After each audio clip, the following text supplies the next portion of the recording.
Here we have the foods that your dog really should not be consuming. We're going to start with the more dangerous and finish with just foods that if they consume too much of in the long run, it will also be dangerous. Onions, leeks and chives. These contain a sulfur-based compound that is toxic. It attacks the red blood cells and can cause anemia in dogs. With this group of foods, it really does depend on how much your dog has eaten, and that will determine how likely they are to suffer from this toxicity. If you do think that your dog is experiencing any negative symptoms, seek the advice of your veterinarian. Moving on to grapes and raisins. Also, I'm going to include currants and dates, but we haven't got those on display. These are a really weird one. We actually don't know the reasons why grapes cause kidney failure in some dogs. It's thought by a few people that it's got to do with the pesticides that have been sprayed on some of the grapes, but we just don't know. There have been studies where dogs have eaten grapes, have been fine, and there have also been studies that have shown that some dogs who've eaten them have had kidney failure. Play it safe with grapes, seek the advice of your vet. Probably the most common cause of doggy poisoning is consuming dark chocolates. It is the darker chocolates which are going to cause your dog an issue because they contain a compound called theobromine. Theobromine can cause kidney failure. With this, it depends on how much they've consumed. Play it safe is the rule with these three. Seek the advice of your veterinarian. I'm going to eat this at the end of this video. This is a cooked bone. Now, these are completely different to raw bones because the moisture has been sucked out of it through the cooking process. And what that means is it's a lot less pliable than a raw bone. When your dog chews on it, it will snap, and these are sharp. This splinters. In comparison to a raw bone where it's a lot softer and your dog can digest it, this can really harm their internal organs, especially their esophagus and their gut. Every time I walk down the high street, I inevitably see some cooked bones lying on the street floor.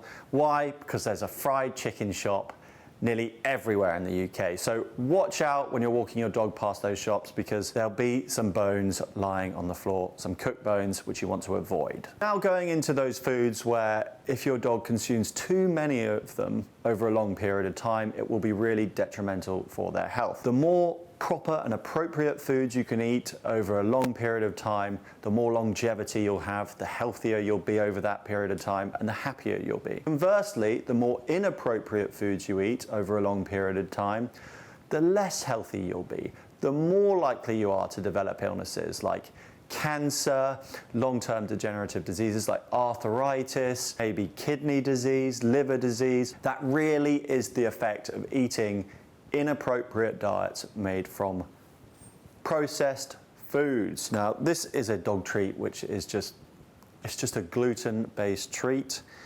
and it's not really anything. There's nothing really in this treat other than some dried wheat. And eventually, wheat can kind of attack the stomach lining. It's known as leaky gut. It makes it easy for foods to escape through the lining, and that can cause a whole host of issues. So avoid too many wheat and gluten-based treats. Low quality processed foods. These are cooked terribly, packed full of synthetic additives to make it last for ages on the supermarket shelf. And when they cook fats at an irresponsible level, they turn into trans fats, which are extremely unhealthy. You really want to avoid these processed foods. Nasty, nasty stuff. And that's why we're seeing so many dogs suffer from things like dilated cardiomyopathy. It can all be traced back to the quality of the fats they're consuming, and these are not quality. Here we have two foods which are frequently confused as being toxic or really unhealthy for dogs. Garlic is, in small quantities, extremely healthy. It's antifungal, antibacterial, and consuming some of this can help ward off ticks in the summer.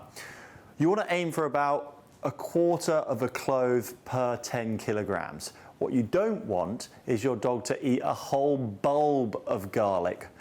That will mean they throw up a lot, much like you would. Avocado. It's avocado skin which is poisonous, not the inside, not the flesh. And who the hell eats avocado skin anyway?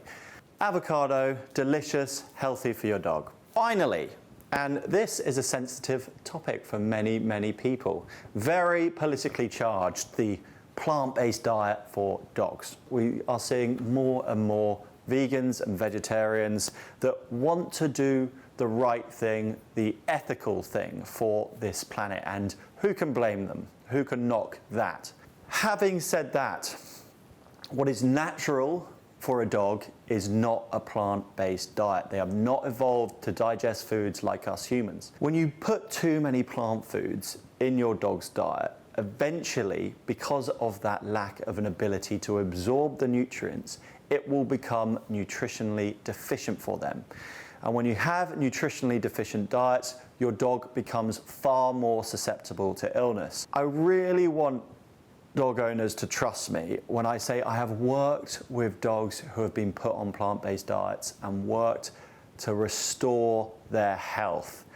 These diets over a long period of time will become nutritionally insufficient, and despite it being for the best intentions, I would try and get across that what's ethical for a dog is a natural diet. I've made a video on how we know what a natural diet is for dogs and why we know it's slightly more meat-based. In fact, quite a bit more meat-based than just a plant-based diet. It's not that you can't use plants, and it's not that dogs can't eat plants, it's just that they can't eat them over a long period of time. And I'm going to link that video in the corner at the end of this video, so please do watch that. We'll give you a wonderful indication of what your dog really is, how they've evolved over such a long period of time, and why we need to take into account that evolution and it be reflected in the diets we choose for our dogs. These are the foods your dog shouldn't be consuming. Having said that, I can consume these foods.